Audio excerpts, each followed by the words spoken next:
The word jihad is mentioned in the Quran about 41 times. The words mercy, peace, and compassion are mentioned about 355 times. Yes, come in. Come on in, Riaz. Sit down, please. Contrary to popular belief in most Western cultures, Islam is a religion that preaches peace and tolerance. Yes, Patricia.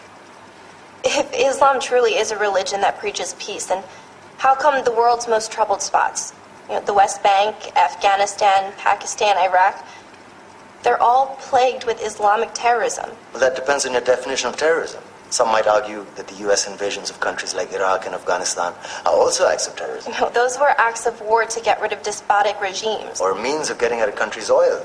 Conspiracy theories. Well, May I? Yes, please. Go ahead, Riaz. Mr. Khan is right. I mean, if we're talking about terrorists, the world's biggest terrorists are the white superpowers. Come on now. No, really, stop and think about it. Explain 9/11. Okay. Do you know how many people died in the Twin Towers strike? Around 3,000. And do you have any idea how many people died in the bombing of Afghanistan? Take a wild guess. More than 15,000 people died. And that's just conservative figures. About 50,000 tons of explosives were dropped on innocent civilians.